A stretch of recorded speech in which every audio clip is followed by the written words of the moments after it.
আল বাকারা আয়াত 1 থেকে 6, রুকু 1।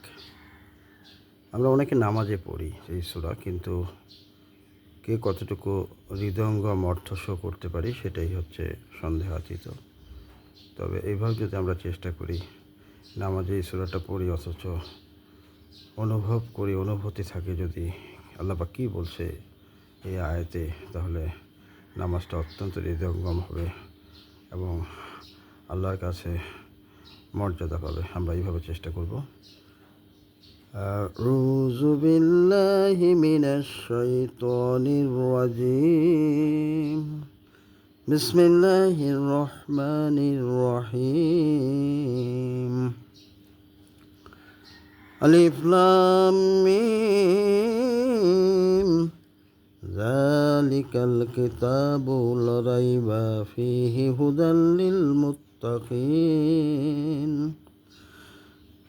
আল্লাযীনা ইউমিনুনা বিল গায়বি ওয়া ইয়াকিমুনাস সালাতা ওয়া মিম্মা রাযাকনাহুম ইউনফিকুন ওয়াল্লাযীনা ইউমিনুনা বিমা উনজিলা ইলাইকা ওয়া মা উনজিলা মিন ক্বাবলিক ওয়া বিল আখিরাতি হুম ইউকিনুন। সাদাকাল্লাহুল আযীম। আলিফ লাম মিম। নিঃসন্দেহে এটা কিতাব, আল্লাহর কিতাব।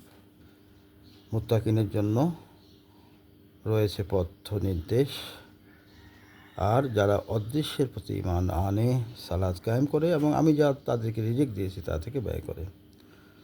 4 নম্বর আয়াতে বলছে, আমরা আরেকটু রিভাইজ করছি। 4 নম্বর আয়াতটা কি আছে? ওয়াল্লাযীনা ইউমিনুনা বিমা উনজিলা ইলাইকা ওয়া মা উনজিলা। 5 নম্বর আয়াত, মিন ক্বাবলিক ওয়া বিল আখিরাতি হুম ইউকিনুন। আর যারা আপনার প্রতি যা নাজিল হয়েছে সেটা পূর্বে বা নাজিল হয়েছে তাতে ঈমান রাখে। যেটা বর্তমান এবং পূর্বে নাজিল হয়েছে, আল কোরআন, আরও যেসব আসমানি কিতাব, সেগুলোর প্রতি বিশ্বাস রাখে, ঈমান রাখে এবং আখিরাতের প্রতি নিশ্চিত বিশ্বাস রাখে।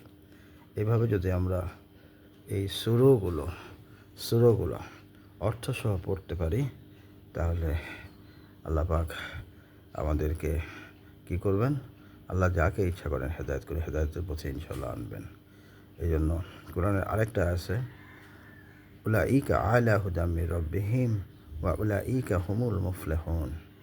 তারা পূর্ণ সফল কাম, যারা আল্লাহ প্রাপ্ত হেদায়েতের পর। তাই আমরা হেদায়েত চাইব প্রার্থনার মাধ্যমে, দোয়ার মাধ্যমে, কর্মের মাধ্যমে। আল্লাহ যেন কবুল করেন। ওয়া আখিরু দাওয়ানা আলহামদুলিল্লাহি রাব্বিল আলামিন।